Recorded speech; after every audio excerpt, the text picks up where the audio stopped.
야단 보따리 이야기 시작합니다. 구독과 좋아요, 알림 설정은 꼭 눌러주세요. 옛날 강원도 어느 마을에 동명이라는 노총각이 살았습니다.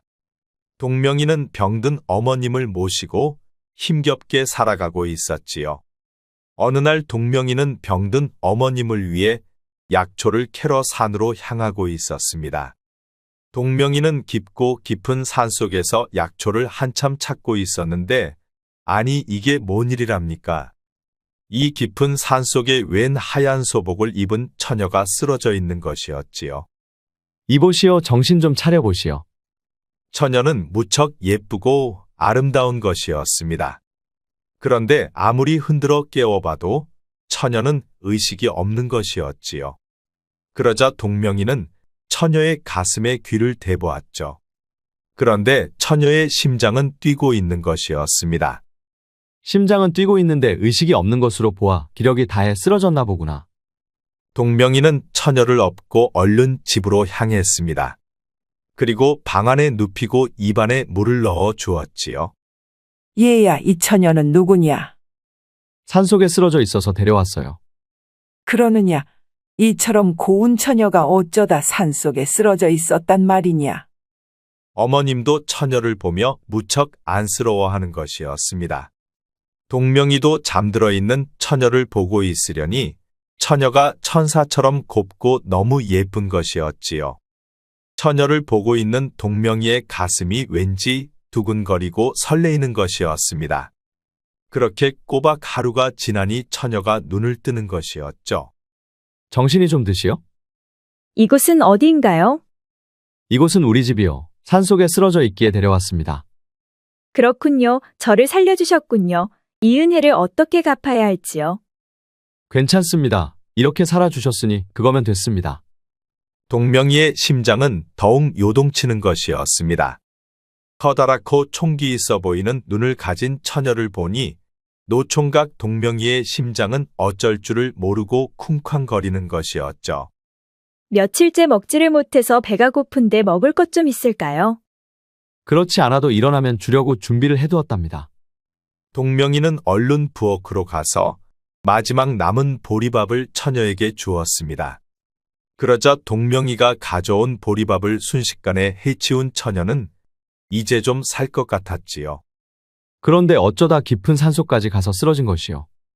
말하자면 긴데 자세한 것은 때가 되면 말씀드리지요. 아, 그럼 그렇게 하시구려. 어떤 사정이 있었기에 그리 되었을 테니 마음 편할 때 말해주셔도 괜찮습니다. 그런데 이름은 말해줄 수 있나요? 네, 제 이름은 지화라 합니다. 그렇구려. 참으로 예쁜 이름입니다. 지화의 몸이 좋아지자 동명이는 지화를 데리고 벚꽃이 만발한 들판으로 데려갔습니다. 어머, 벚꽃이 활짝 피었네요. 지화는 무척 좋아하는 것이었지요. 신나게 뛰어다니던 지화가 달려와 동명이의 손을 잡고 달리는 것이었습니다. 그러자 동명이도 기분이 좋아 지화의 손을 잡고 같이 달리기 시작하였지요. 그렇게 두 사람은 신나게 놀고 있었습니다. 그러다 동명이가 갑자기 돌부리에 걸려 넘어지고 말았답니다. 그러자 지화도 동명이의 가슴 위로 넘어지는 것이었지요. 그렇게 두 사람은 벚꽃이 만발한 나무 아래서 아름다운 추억을 만들었답니다. 그리고 동명이는 하늘을 나는 것만 같았지요. 동명이의 기쁨은 이루 말할 수가 없었답니다. 그렇게 즐거운 시간을 가진 동명이는 지화와 함께 집으로 돌아왔습니다. 집으로 돌아오는 내내 지화는 동명이의 팔짱을 끼고 활짝 웃으며 무척 좋아하는 것이었지요. 동명이도 그런 지화를 보면서 무척 행복했습니다. 태어나 이렇게 행복했던 적이 없었지요. 동명이는 이런 삶이 천국인가 하는 생각도 들었답니다.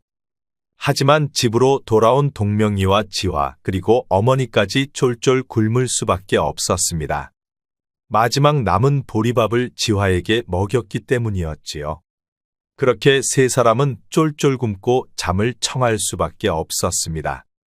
그리고 다음날 날이 밝자 동명이는 산으로 나무를 하러 갔답니다. 나무를 내다 팔아야 어머니와 지화에게 밥을 먹일 수 있기 때문이었지요.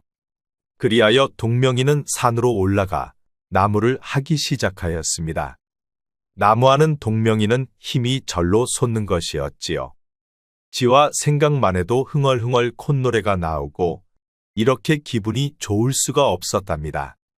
순식간에 나무를 한 짐이나 마친 동명이는 나무를 지고 장터로 향했습니다.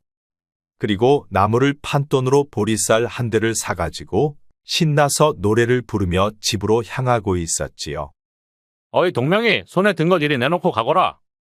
장터 거지왈패들이 나타나 동명이의 보리쌀을 빼앗으려 하는 것이었습니다. 이것만은 안 되는구먼. 이것이 없으면 우리 엄니는 굶어 죽는구먼. 그것은 내 알바가 아니고 어서 내놓지 못할까. 동명이가 한사코 내놓지를 않자 왈패들이 달려들어 동명이를 두들겨 패고 보리쌀을 빼앗아 가는 것이었습니다. 어머니와 지화에게 밥해줄 보리쌀을 빼앗긴 동명이는 하늘이 무너지는 것만 같았지요. 오늘도 어머니와 지화가 굶을 것을 생각하니 동명이는 가슴이 너무 아픈 것이었습니다. 두 눈에 눈물까지 흐른 동명이는 힘없이 집으로 향했답니다. 어서 오셔요. 일하느라 힘드셨죠. 어서 씻고 오셔서 저녁 드셔요. 어머니는 진지 드시고 주무십니다. 지화가 반갑게 맞아주며 저녁 먹으란 말에 동명이는 깜짝 놀랐습니다. 얼른 방문을 열고 들어가 보니 흰쌀밥에 고깃국까지 있는 것이었죠. 아니 이게 다 어떻게 된 것이요? 잠시 장에 나갔다가 사왔어요. 아니 돈도 없었을 텐데 어떻게 산 것이요? 그것도 때가 되면 말씀드리지요. 식기 전에 어서 드시지요. 동명이는 어찌된 영문인지 알 수는 없었으나 지화가 차려준 밥이니 일단 맛있게 배불리 먹었답니다. 그리고 다음 날이 되자 동명이는 또 산으로 나무를 하러 갔답니다. 그리고 나무를 장에 내다 팔고 돌아오는 중이었지요. 아니 그런데 거지왈패들이 또 나타나는 게 아니겠습니까? 이것만은 안 돼. 제발 빼앗지 말아줘. 오늘은 빼앗으려고 온 게 아니라 어제 빼앗은 것을 돌려주려 온 것이야. 아 정말 그런데 왜 갑자기 그러는 것인데? 어젯밤 내 보리쌀 때문에 어떤 처녀가 찾아와서는 두목에 팔을 부러뜨렸어. 한 번만 더 빼앗으면 우리들까지 모두 팔을 부러뜨리겠다는 것이야. 그 처녀는 도대체 누구야? 어찌 처녀가 장정들보다 힘이 센 것이야? 그것이 사람이요, 요물이요. 동명이는 순간 그 처녀가 지화가 아닌가 하는 생각이 들었지요.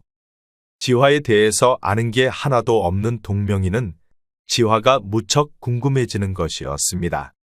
웬만한 사내들도 무서워하는 거지왈패들을 저리 벌벌기게 만들 정도라면 보통 사람은 아니었기 때문이었지요.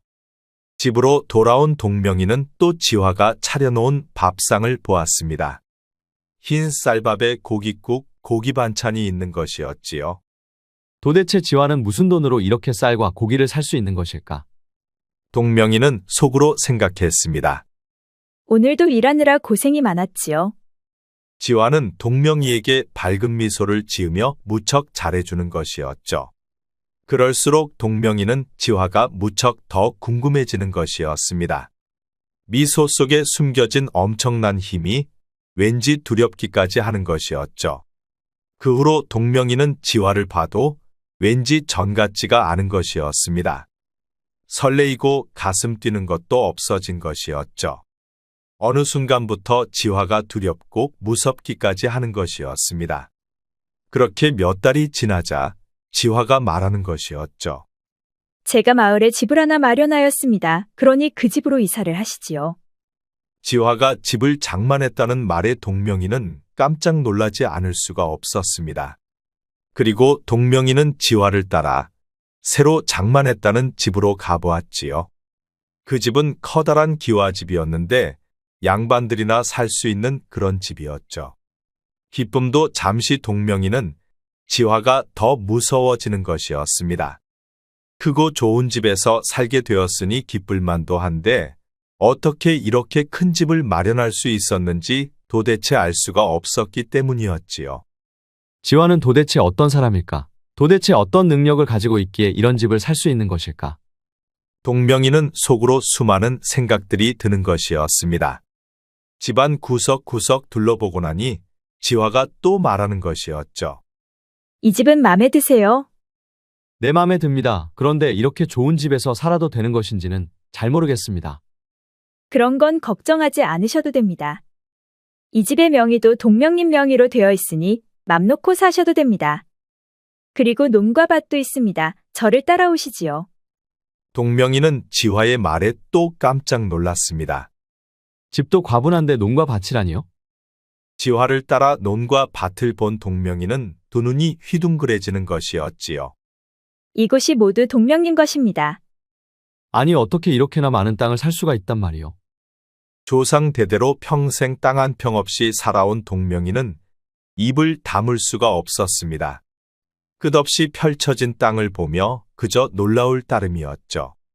하지만 기쁨도 잠시 동명이는 지화가 왠지 자꾸 두려워지는 것이었습니다. 하지만 어떠한 것도 아는 바가 없으니 함부로 내색할 수도 없었습니다. 그렇게 큰 집으로 들어온 동명이와 어머님은 이게 꿈인가 생시인가 싶었답니다. 그리고 지화가 의원을 불러 어머님을 치료하니 어머님 건강도 날로 좋아지는 것이었지요. 이제 일하지 않아도 풍족한 살림의 동명이는 가끔 주막에 들러 술도 한 잔씩 하곤 하였답니다.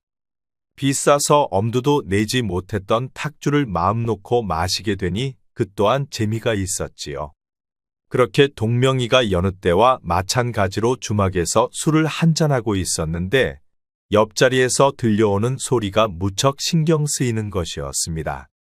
이복의 창수, 자네도 조심여. 아니, 왜 조심하라는 것이야? 아, 못 들었는가? 얼마 전에 생기골에서 보부상들이 여러 죽지 않았던가? 그거야 나도 듣기는 했네만. 그런데 그게 다가 아니라는 것이야. 아니, 뭐가 아니라는 것이야? 포청에서 그 시신들을 가져가서 검수해보니 온몸에는 짐승의 발톱 자국이 있었고 죽은 사람들의 심장이 모두 없었다는 것이야. 그러니 그게 구미호의 짓이라는 거지. 아니, 구미호가 어디 있다고 그러는 것이야? 아, 이 사람 모르면 말이나 말게. 구미호가 처녀로 변장하여 보부상들을 산속으로 유인했다는 것이야. 그리고 심장만 빼먹었다는 것이지. 그런데 보부상들이 가지고 있던 국보들도 모두 없어졌다는 것이야. 아니, 국보라니. 아, 말도 말게. 수백 년도 넘게 내려온 정승의 국보를 옮기던 중 그 일이 일어났다는 것이네. 아마 그 국보만 해도 좋기 수만 양은 할 것이라네. 동명이는 옆자리에서 흘러나오는 말에 뭔가 자꾸만 찜찜한 것이었습니다. 정말로 구미호가 있는 것은 아닌지 하는 생각도 들었지요. 그러다 보니 지화가 자꾸만 무서워지는 것이었습니다. 지화가 만약 구미호이면 어떡하지? 아니야, 아닐 거야. 하지만 그리세님은 무엇으로 설명할 것이고 또 엄청난 돈으로 사들인 집과 땅들은 무엇으로 설명할 것인가? 동명이는 머리가 터져 나갈 것만 같았습니다. 그 후로 동명이는 지화를 살살 피하는 것이었죠. 지화가 구미호일지도 모른다는 생각이 들자 점점 무서웠던 것이었지요. 그리고 그 이후로도 사람들이 구미호에게 당했다는 소문은 끊이질 않는 것이었습니다. 그러다 보니 동명이는 지화를 더욱더 무서워하게 된 것이었지요. 어디 아프셔요? 요새통 식사도 못하고 먼 산만 바라보시니 무슨 일이 있는 것은 아닌지 걱정됩니다. 지화는 여전히 동명에게 무척 잘하는 것이었지요. 동명이가 조금만 이상해도 물어오고 사소한 것까지 챙겨주는 것이었습니다. 지화가 그럴수록 동명이는 지화를 더욱더 경계하는 것이었습니다. 지화가 구미호일 것이란 생각을 벗을 수 없던 동명이는 주막에서 술을 잔뜩 마시기 시작했답니다. 도저히 맨정신으로는 견딜 수가 없었기 때문이었지요. 그렇게 허구한 날 술에 취해 인사불성이 되곤 하였답니다. 이제 오셔요. 오늘도 술을 많이 마셨나 봅니다. 너는 누구냐? 저리 가거라. 아니, 왜 그러시는지요? 나는 다 알고 있다. 내가 구미호인 것을. 짐승 주제에 어디 감히 사람을 해하려 하느냐? 동명이는 술에 취해 가슴에 담아두었던 말을 결국 꺼내고 만 것이었습니다. 그렇게 날마다 동명이는 술에 취해 지화에게 구미호라며 당장 나가라고 하는 것이었지요. 날이 가면 갈수록 동명이는 지화에게 더욱더 심해지는 것이었습니다. 주막에 들리면 구미호에게 당했다는 이야기가 계속 나오니 동명이는 지화를 볼 때마다 무섭고 두려운 것이었지요. 그러던 어느 날 술에 잔뜩 취한 동명이가 낫을 들고 지화의 방으로 들어가는 것이었습니다. 그리고 자고 있는 지화를 향해 결국 낫을 휘두르고 말았지요. 자다 말고 깜짝 놀란 지화는 동명의 그런 모습을 보고 기겁을 하고 말았습니다. 눈이 뒤집히고 살기까지 느껴지는 동명에게 지화도 겁을 먹은 것이었지요. 그리하여 지화는 집을 뛰쳐나왔습니다. 그리고 어디론가 사라져 버렸지요. 지화가 떠나고 동명이의 집에는 싸늘한 기운만 가득했습니다. 지화가 있었을 때는 집안이 항상 밝고 화사했었는데 지화가 없으니 사람 사는 집 같지가 않았지요. 동명이는 술이 깨고 나서야 뭔가 잘못되었다는 생각이 드는 것이었습니다. 지화가 떠나고 며칠이 지나니 웬 귀부인 복장을 한 여인들이 찾아오는 것이었죠. 이곳에 젊은 처녀가 있다고 해서 찾아왔습니다. 지금 그분이 계시는지요? 젊은 처녀라면 지화를 말하는 것이요? 그렇습니다. 지금 어디 계시는지요? 지금은 집에 없습니다. 집에 없다면 어디로 가셨는지요? 그건 나도 모르. 그렇다면 나중에라도 돌아오시면 제게 꼭 좀 알려주십시오. 저는 공주마마를 모시는 최상궁이라 합니다. 아니 공주라니요. 지와 애기씨는 공주님입니다. 거리 답답하다 하여 사냥을 나갔다가 길을 잊은 것이지요. 그러니 공주님이 돌아오시면 제게 꼭 알려주셔야 합니다. 지금 공주님을 찾기 위해 내금이와 포도청까지 모두 나섰답니다. 하지만 내가 먼저 찾아야만 아바마마께 꾸중을 듣지 않으실 것입니다. 최상궁의 말을 들은 동명이는 주저앉고 말았습니다. 공주를 구미호로 알고 있었으니 큰 실수를 한 것이었죠. 그날 후로 동명이는 밥도 먹지 못하고 잠도 이룰 수가 없었습니다. 그토록 자신을 사랑했던 지화를, 아니 공주님을 구미호라며 구박하고 심지어 죽이려고까지 하였으니 못난 자신을 용서할 수가 없었던 것이었지요. 동명이는 지화를 보고 싶어 견딜 수가 없었습니다. 구미호가 아니란 사실을 알게 되었으니 지화가 그리워지기 시작한 것이었지요. 그렇게 허구한 날 동명이는 지화만을 그리워했습니다. 지화 없는 썰렁한 집안은 숨이 답답할 지경이었지요. 동명이의 두 눈에는 눈물이 마르지 않은 날이 없었습니다. 땅을 치고 후회해도 한 번 떠나간 지화는 돌아오지를 않는 것이었지요. 그렇게 시간이 흘러 동명이는 결국 폐인이 되고 말았습니다. 사람도 알아보지도 못하고 정신까지 이상해져 버린 것이었지요. 자신도 지화를 사랑했기에 못난 자신을 용서할 수가 없었던 것이었습니다. 결국 동명이는 끝내 자신을 용서하지 못하고 폐인이 되어버린 것이었습니다.